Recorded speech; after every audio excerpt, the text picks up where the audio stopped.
ఆన్లైన్లో జరిగే ఆర్థిక మోసాలపై జిల్లా పోలీస్ యంత్రాంగం అప్రమత్తమైంది. జిల్లా ఎస్పీ ఆదేశాలు అందుకున్న కర్నూలు 2 టౌన్ సిఐ నాగరాజరావు ప్రజలకు అవగాహన కల్పించేలా వాల్ పోస్టర్స్ను విడుదల చేశారు. డిజిటల్ మోసాలపై సిఐ నాగరాజరావు సైబర్ నేరగాళ్ల పట్ల ప్రజలు అవగాహన కలిగి ఉండాలన్నారు. ఆన్లైన్లో జరిగే మోసాలను డిజిటల్ అరెస్ట్ అంటారు. డిజిటల్ అరెస్ట్ అనేది చట్టంలో లేదని, ఇది ఒక రకమైన మోసమని, దీని పట్ల ప్రజలు అప్రమత్తంగా ఉండాలని సిఐ సూచించారు. అనంతరం 2వ పట్టణ సిఐ నాగరాజరావు మాట్లాడారు. నమస్తే అండి, నా పేరు నాగరాజరావు. నేను కర్నూలు 2 టౌన్ సిఐగా పనిచేస్తున్నాను. ఈరోజు మా ఎస్పీ గారి ఆదేశాల మేరకు, మా ఎస్పీ సార్ బిందు మాధవ్ గారు ఐపీఎస్ గారు, మా సార్ యొక్క ఆదేశాల మేరకు ఈ డిజిటల్ సైబర్ నేరాల పట్ల అవగాహన కోసం అని చెప్పేసి మేము కర్నూలు జిల్లా మొత్తం ఈ పాంప్లెట్ రిలీజ్ చేయడం జరుగుతూ ఉంది. ఈ పాంప్లెట్ యొక్క ముఖ్య ఉద్దేశం ఏమంటే, ప్రజలకి సైబర్ నేరాల పట్ల అవగాహన పెంచి వారు సైబర్ దోపిడీలకు గురి కాకుండా చూసి వారు ఆర్థికంగా నష్టపోకుండా, మానసికంగా బాధపడకుండా వారిని తీర్చిదిద్దే ప్రయత్నంలో ఇది ఒక భాగము. మా ఎస్పీ గారి ఆదేశాల మేరకు ఈ కార్యక్రమం చేపడతా ఉన్నాము. ఈ పాంప్లెట్ రిలీజ్ చేయడం జరుగుతూ ఉన్నది. ఈ పాంప్లెట్ యొక్క సారాంశం వచ్చేసి, దీంట్లో ముఖ్యంగా మనకి సైబర్ నేరాలు వచ్చేసి 4 రకాలుగా ఉంటాయి. డిజిటల్ అరెస్టు, కొరియర్ స్కాము, మళ్ళీ స్టాక్ ఆన్లైన్ ఇన్వెస్ట్మెంటు, మళ్ళీ జాబు, టాస్క్ బేస్డ్ ప్రోడక్ట్స్ అని చెప్పేసి ఇలా 4 భాగాలుగా మనం విభజించుకోవచ్చు. నంబర్ 1 వచ్చేసి డిజిటల్ అరెస్ట్ అని చెప్పేసి మీకు ఫోన్ కాల్ వస్తూ ఉంటుంది. జనరల్గా ఈ డిజిటల్ అరెస్ట్ అనేది అసలుకి లేనే లేదండి. మీకు ఊరికే ఫోన్ చేసేసి మీకు ఆధార్ కార్డ్ అప్డేషన్ లేదనో, లేకపోతే ఇంకోటనో మీ యొక్క అకౌంట్ ఫ్రీజ్ చేయడం జరుగుతుంది, ఫ్రీజ్ చేస్తాము, మీ డీటెయిల్స్ అన్ని చెప్పండి అని చెప్పేసి చెప్తారు.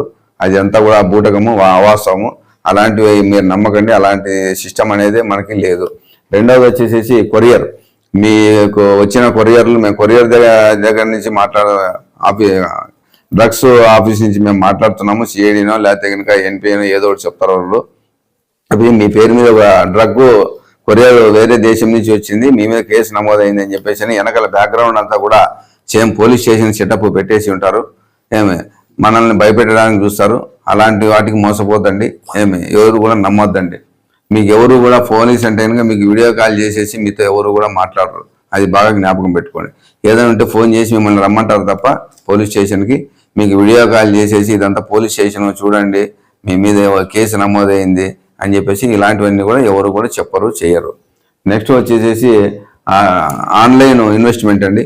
మీకు 1 వీక్లోనే మీ యొక్క అమౌంట్ని రెట్టింపు చేస్తామని చెప్పేసి మీతో ఆన్లైన్ ఇన్వెస్ట్మెంట్ పెట్టిస్తారు. ఫస్ట్ తక్కువ అమౌంట్ మీకు ఇన్వెస్ట్ చేసినప్పుడు మీకు మంచి ప్రాఫిట్స్ ఇస్తారు వాళ్ళు.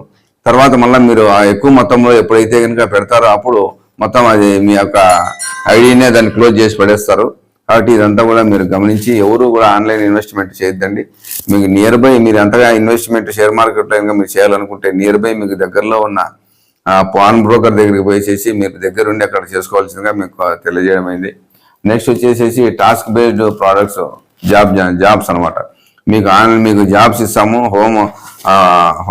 ఇంట్లోనే మీరు చేసుకొని డైలీ కూడా 10,000 రూపాయల వరకు మీరు సంపాదించవచ్చు అని చెప్పేసి వర్క్ అట్ హోమ్ అని చెప్పేసి ఇస్తామని చెప్పేసి మీకు చెప్తారు.